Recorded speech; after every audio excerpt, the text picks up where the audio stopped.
Hey guys, Jhub here, and today I wanted to go ahead and go over the whole Onslaught DLC package as a whole. I did make a video about Ignition in itself just because it was a remake of one of my most liked maps from Modern Warfare 2.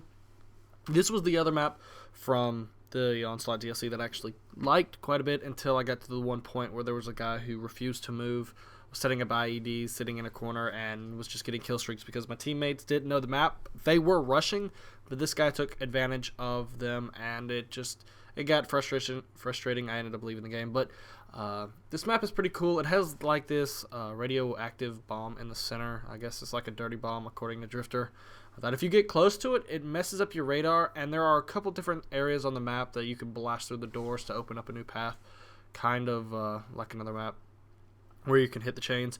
So there is, I guess, a little bit of evolution of this, but I would like to say this is a pretty good map. It's small.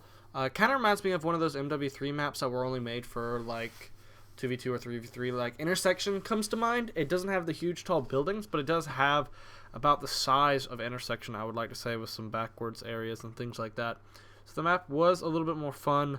With the right people, it would be an excellent map, but when you have the mixture of Call of Duty players that exist nowadays, it can be frustrating. But I'll talk about Michael Myers in another video, because that's a whole thing I want to go over and hopefully maybe send the idea towards Infinity Ward, so possibly to make it, because I think with introducing that little thing in Fog, they open up a door to something that I would definitely play a whole lot more if it existed. But for the Onslaught DLC as an overview, now I've already discussed Ignition in a previous video. I liked it. I gave it a 6 out of 10 if we were going on scale. They changed a couple things that I did not like, just to add that Levolution stuff to it. That'll cause unnecessary deaths. If you're on a good streak and you're trying to play smart, these things will kill you and it won't be your fault. So that is one of the more annoying things.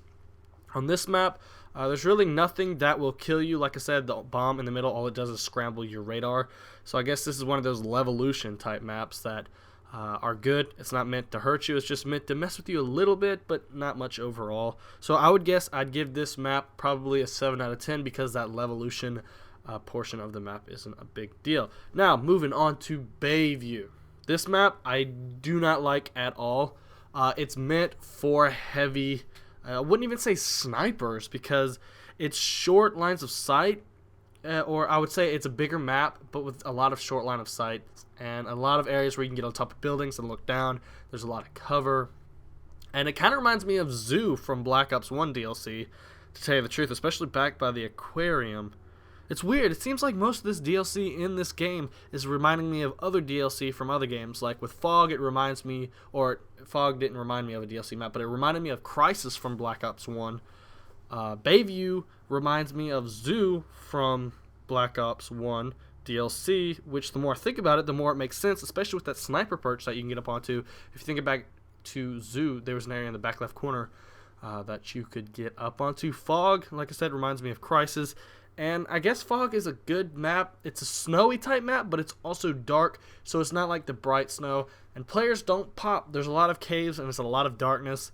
I don't know what it is about Ghost and refusing to have players kind of give a pop. It's supposed to be an arcade type shooter, and it seems like it's trying to mix certain aspects from Battlefield 4 that does not allow you to see the players that much as you would like it to be. But the DLC overall, I would say it's one of the better DLCs if you look at COD as a whole. The DLC that came with Black Ops 1 with Zoo was one of the worst ones I ever thought about. I think it even had Shangri-La Zombies, which it was a decent zombie map, but it's not one that I would love to play over and over. It had a nice Easter egg and thing like that. But I would say this overall, this DLC, I would probably give it a 6 out of 10. The Michael Myers helps it out a lot, and I will make a video with the footage of Michael Myers. I swore I recorded it, but apparently it didn't come through. So I'm going to make a video about that, discussing all my ideas in the game mode revolving around that. Fog is a decent map in its own, but the house in the back corner is where everyone tends to migrate to camp.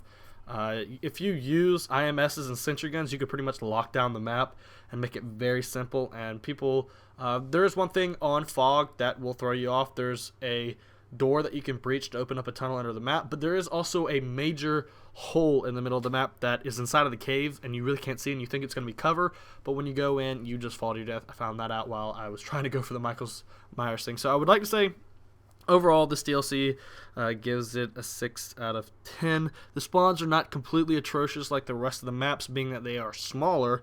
You can see the reason why the spawns are why they are, I guess you could say. So it's not as problematic. It's fast-paced. TDMs go by quick, and this is another 25 kill TDM, basically a third of the kills. I'm not rusty at all. I hope you guys enjoyed. Other than that, peace out.